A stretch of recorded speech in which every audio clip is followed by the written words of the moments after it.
Vallalar History by Swami Saravananda.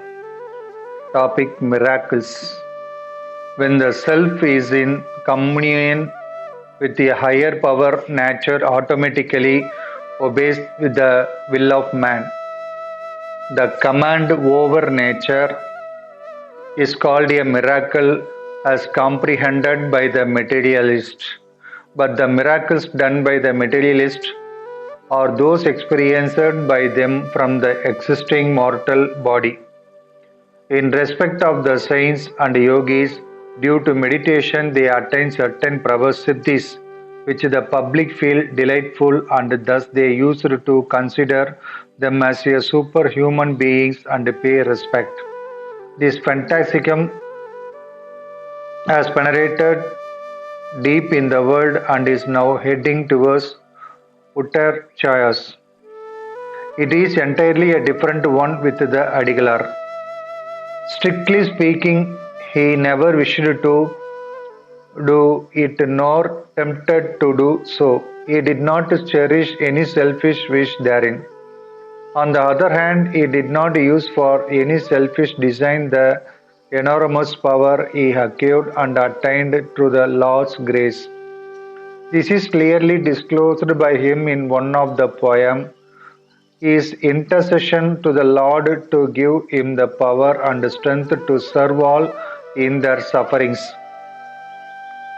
In other place, he has strictly warned against doing miracles and instructed others not to have any faith on miracle doers. Though these earnest prayers were accepted by the Lord, yet his whole aim was directed towards the inner light, as it was the origin for all such achievement. His experiences of the Lord in the form of effulgent light enabled him to become an embodiment of compassion.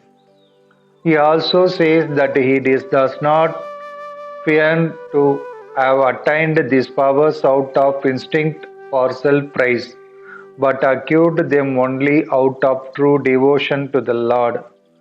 In short, it can be said that he had no attraction for the worldly happenings. His ultimate wish was only to hallow the name of the Lord through service to all souls. Further, his sincere wish was that the entire humanity should get rid of all sorts of violence and follow the path of love to live a blessed life. Hence, we has a empowered to perform anything he liked. He constructed it to be the command of the grace light only. The following pages will depict some of his wonder working, and unless they are studied in the light of the above observation, the real truth underlying therein could not be elicited. First one, simultaneous appearance in two places. The hall of true wisdom built up at Vallalar was nearing completion. To hoist the flag, a long pole was needed. For this purpose, Adigalar instructed to the contractor to go to Chennai and purchase one to suit the purpose.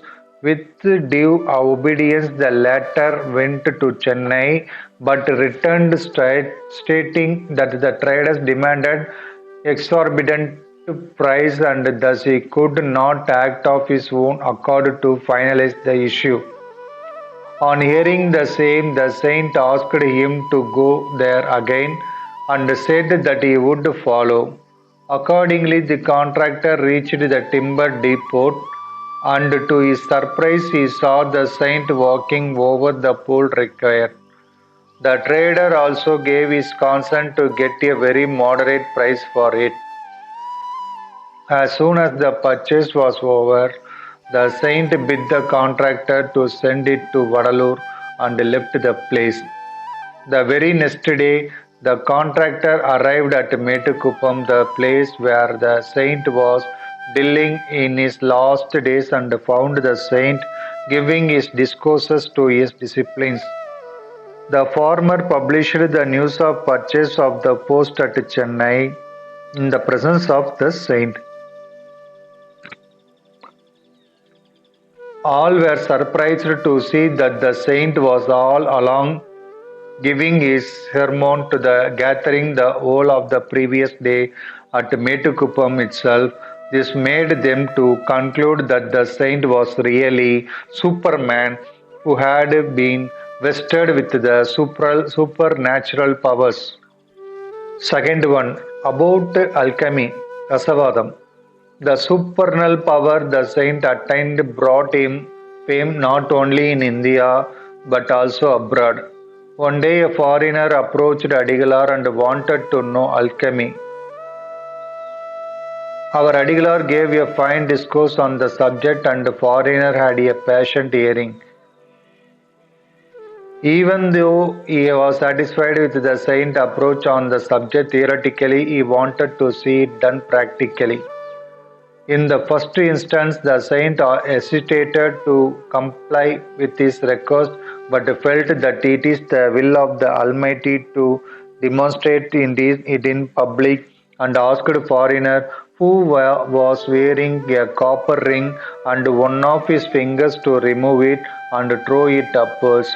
This was done, and when it turns towards the floor, the saint touched the piece with his finger. Alas, to the surprise of the foreigner, he found the ring was transformed into pure gold. He was dumb, stricken, stricken and extolled as to how a mere touch would transform a base metal into gold. Then what will the extraordinary feat of the saint? The saint told him at large that such things are common to those who have renounced their worldly pleasure and endure a complete surrender to the feet of the Lord and thus come up to a higher level. Third one, body dismembered. One day about noon the saint went out of Dharmasala and did not turn up for a long time. One of his disciples grew impatient of the absence of the saint and went out in search of him. It was a gruesome sight. He found that saint's body dismembered and lying scattered near a brush in a remote locality. The discipline grew panicky, turned his way to his original place, and lamented before others explaining this scene.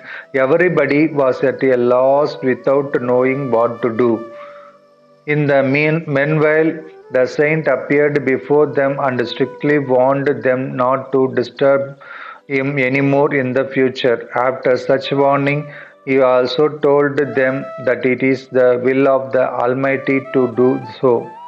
He is above all and could demonstrate anything and anywhere, and the same should not be treated as a miracle. Fifth one, feeding a large number of people with a handful of food. There was an instant when the inmates of Dharmasala were preparing to take rest after exhausting the food prepared for the day. All of a sudden, about 100 persons entered the house stating that they were hungry and had to be fed. The hosts were bewildered as to do what to do it as it was midnight, and there was no hope of preparing and serving food in a short time to all. They approached the saint and narrated the occurrence. He coolly replied that he would look after the plight and asked them to provide plantain leaves to feed them. He himself took the handful of food left in the kitchen and began to serve. All were fed sumptuously, and the astonishment of the inmates. It was found that the quantity of the food left in the kitchen remained the same as it was before feeding the huge gathering.